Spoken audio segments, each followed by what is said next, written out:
आप जरा ये देखिए, ये नज़ारा है लेबनान की राजधानी बैरूत का, जहाँ कुछ ही मिनटों पहले इजराइल ने इतनी भयंकर बमबारी करी है कि राजधानी को नर्क में बदल कर रख दिया है।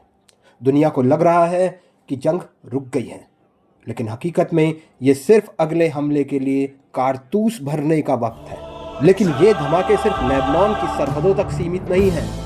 अगर आपको लग रहा है कि ये इकलौती आग है, तो इसकी दूसरी और ज़्यादा खतरनाक परत देखिए, जो ईरान की लवान रिफाइनरी से निकल रही है। यहाँ आग सिर्फ तेल में नहीं, बल्कि उन समझौतों में भी लग चुकी है जो बंद कमरों में किए गए थे। ईरान की लवान ऑयल रिफाइनरी जल रही है।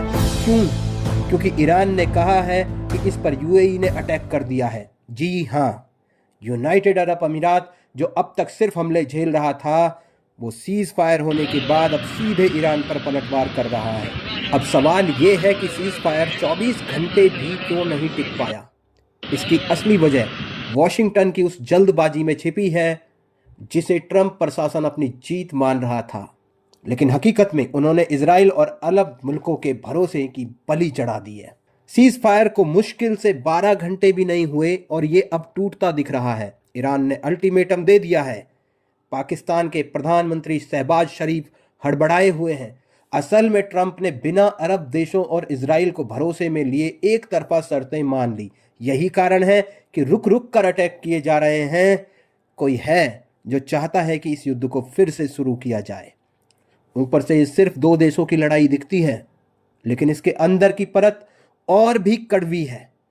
वर्चस्व का वो पुराना खेल है जहां शिया और सुन्नी के बीच अब परमाणु बम की दीवार खड़ी हो रही है। इजराइल के लिए यह सिर्फ सुरक्षा नहीं, अपने वजूद को बचाने की आखिरी कोशिश है। इजराइल कभी नहीं चाहेगा कि ईरान पर से प्रतिबंध हटें और उसके पास परमाणु बम बनाने का पैसा आए। वहीं अरब देशों के लिए यह गुलामी जैसी सिचुएशन है, क्योंकि ईरान अब स्ट्रेट ऑफ हॉर्मुज पर एकाधिकार चाहता है। एक शिया मुल्क का दबदबा ये सुन्नी मुल्क कभी स्वीकार नहीं करेंगे। इसलिए आने वाले समय में इस युद्ध के फिर से भड़कने की पूरी संभावना है। रणनीति बदली जा चुकी है।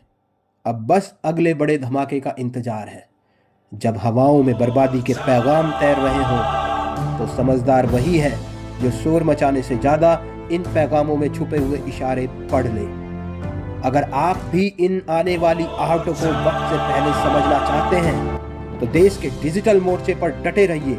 इस मिशन का हिस्सा बनिए ताकि प्रोपेगेंडा की धुंध में आप तक सिर्फ और सिर्फ असली रणनीति पहुंचे। मिलते हैं अगली रणनीति के साथ। तब तक लाइक कीजिए, सब्सक्राइब कीजिए, ज़्यादा से ज़्यादा कमेंट कीजिए।